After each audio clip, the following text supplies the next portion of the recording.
Então, boa tarde, muito boa tarde a todos, uma satisfação enorme estar aqui com vocês.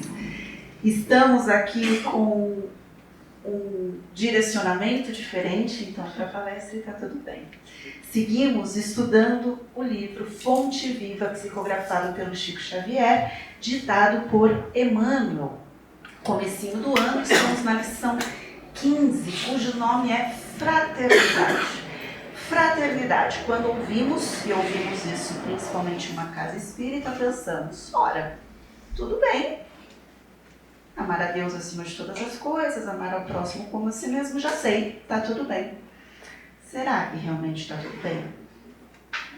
Será que realmente a fraternidade é algo que direciona os nossos pensamentos e, além disso, nossas ações? É isso que a gente vai estudar. Sempre nessas lições é trazido uma passagem do Evangelho. E aqui, óbvio, que não é diferente. Essa passagem, ela é uma passagem muito forte quando nós lemos ali esse capítulo inteiro, porque é a última ceia. Então, antes dessa fala, Jesus diz a Judas, quer dizer, Jesus diz a todos, aquele que me trair está aqui hoje. Aquele que me trair comerá o pão úmido, né? E na sequência ele diz ali para o Pedro Simão, antes do galo cantar, me negará 3 vezes. E sabemos que foi efetivamente o que aconteceu, né? Quando ele foi preso, realmente Simão disse que não o conhecia, que não tinha qualquer ligação. Mas, entre duas passagens, duas situações tão importantes, temos essa daqui. Nisto, todos conhecerão que sois meus discípulos, se vos amardes uns aos outros. Essa passagem está em João, no Evangelho segundo João, capítulo 13, versículo 35. Vejam só, entre ali 2 cenários tão importantes, tão significativos da Bíblia, nós temos uma lição tão profunda.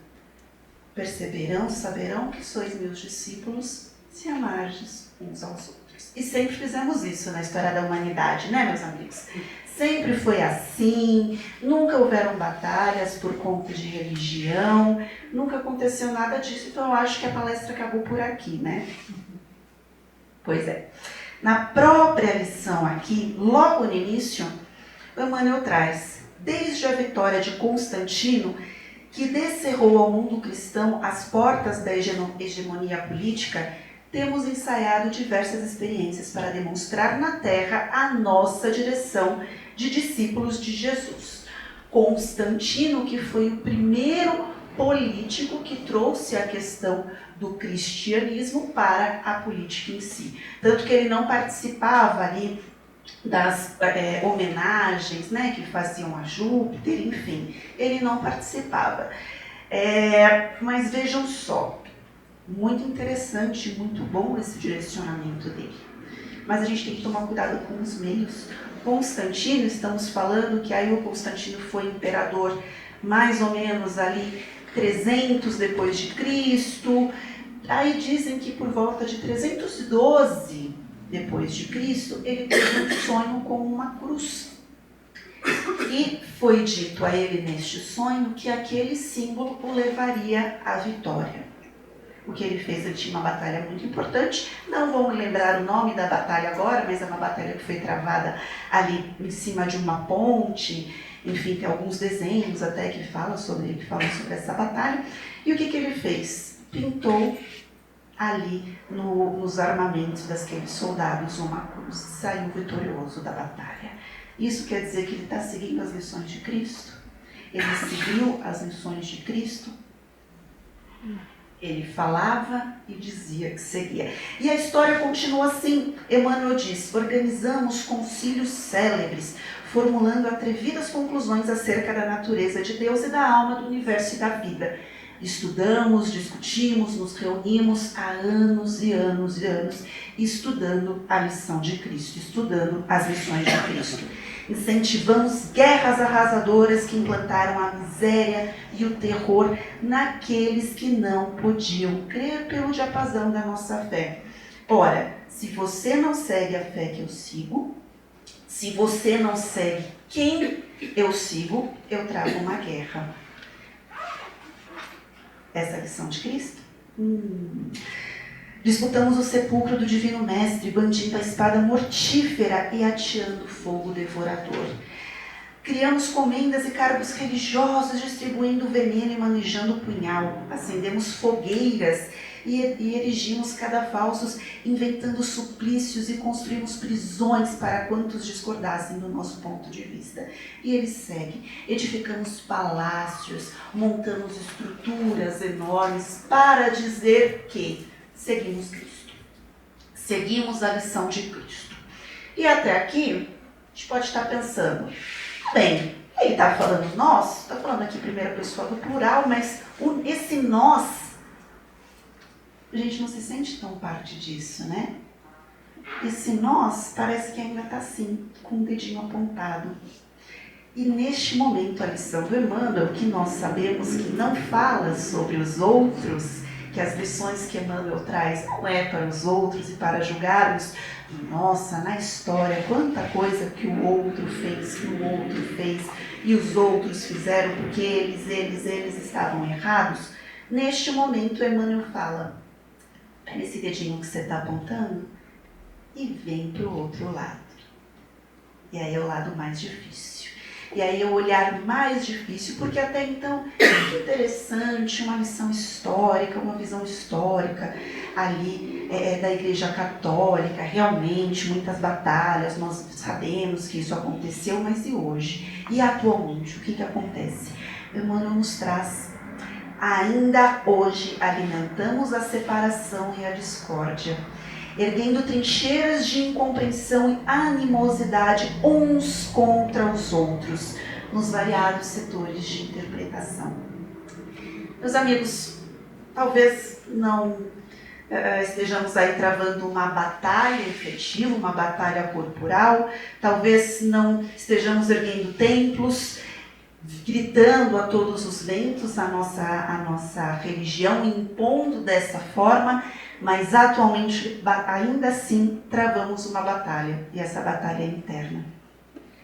A nossa batalha interna é entender a lição de Cristo, é entender a lição que ele nos deixou enquanto encarnado, entender aquilo que está no Evangelho, não para repetir, não para decorar, mas para colocar na prática. Colocar em prática não é eu sair falando, eu faço isso e vou a não sei aonde, faço, não. É eu efetivamente fazer. Como reconhecemos discípulos de Jesus? Porque ele sabe exatamente o Evangelho, porque ele coloca em prática o Evangelho. Essa pessoa pode, inclusive, nunca ter lido o Evangelho, sequer ter sido alfabetizada, mas ela efetivamente pratica as lições de Cristo. Quando Emmanuel coloca essa questão, alimentamos a separação e a discórdia, porque a verdadeira guerra é travada dentro de nós. A verdadeira guerra se inicia na cabeça dos homens, na cabeça de cada um de nós. Cada um de nós trava as próprias batalhas. Entretanto, a palavra de Cristo é insofismável, ela é indiscutível. Não nos faremos titulares da Boa Nova simplesmente por atitudes exteriores, porque eu coloquei uma camiseta com o símbolo da cruz. Precisamos sim da cultura que aprimora a inteligência, é claro, da justiça que sustenta a ordem, do progresso material que enriquece o trabalho e de assembleias que favoreçam o estudo. Pois é, Kardec traz ali, né? Espírita, instruí-vos. Realmente precisamos do estudo. No entanto, toda a movimentação humana sem a luz do amor pode se perder nas sombras. É curioso quando nós falamos sobre o amor, né? É muito fácil falar sobre amor perto daqueles que eu amo, perto daqueles que eu me dou muito bem, perto daqueles na qual eu convivo. Claro, temos nossos pequenos desentendimentos ali, mas são pessoas do meu apreço. E quando eu falo para aquele pequeno desafeto? para aquela pessoa que me incomoda e que me dói de alguma forma no meu coração, eu consigo ser a fala de amor mais a pessoa?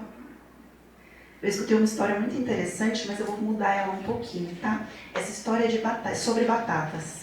Mas eu vou mudar a história da batata porque eu acho que a gente pode trazer uma experiência aqui pessoal para cada um. Imaginem o alimento que vocês mais gostam de comer. Aquela coisa que vocês mais gostam. Pode ser um doce, um salgado, um prato. Imagina aquela coisa maravilhosa na sua frente, quentinho, uma delícia. Imagina que você está com aquilo. E aí, quando você sente raiva, quando alguém te magoou, faz algo que você leva de uma forma negativa para o seu coração, você pega esse prato delicioso e guarda num saquinho. Não vou comer agora porque agora eu estou com raiva, então vou comer depois.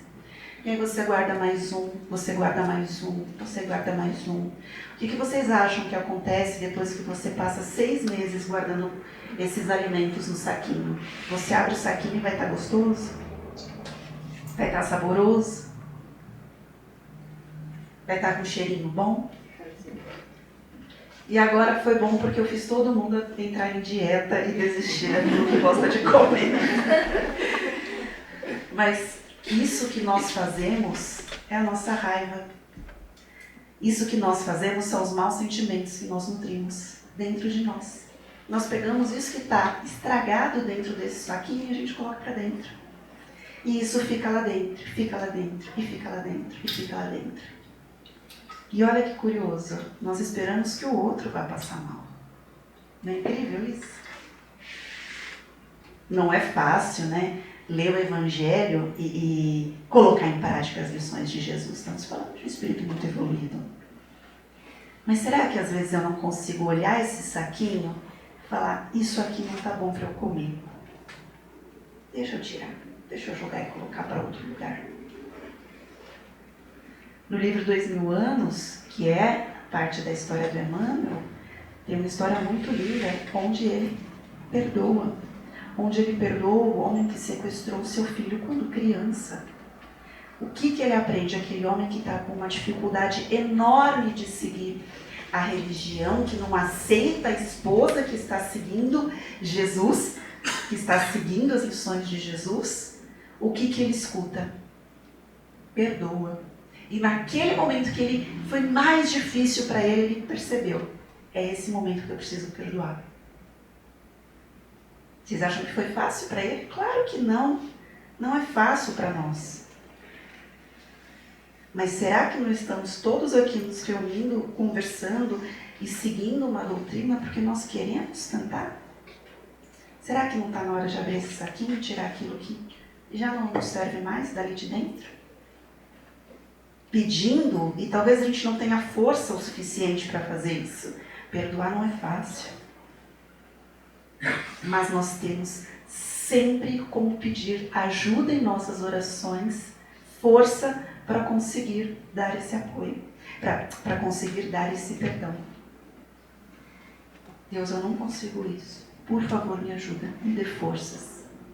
Me dê forças para seguir. Me dê forças para perdoar. Me dê forças para praticar as suas lições da fraternidade e de amor. Seremos admitidos ao aprendizado do Evangelho cultivando o reino de Deus que começa na vida íntima, não nos outros, e aqui, nas nossas ações.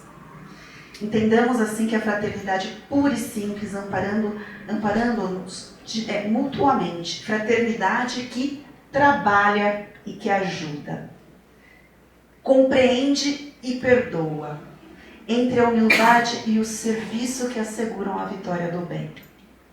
Atendemo-la onde estivermos, recordando a palavra do Senhor que afirmou com clareza e segurança: nisso todos conhecerão que sois meus discípulos, se vos amardes uns aos outros. Meus amigos, que possamos amar os nossos irmãos. Obrigada.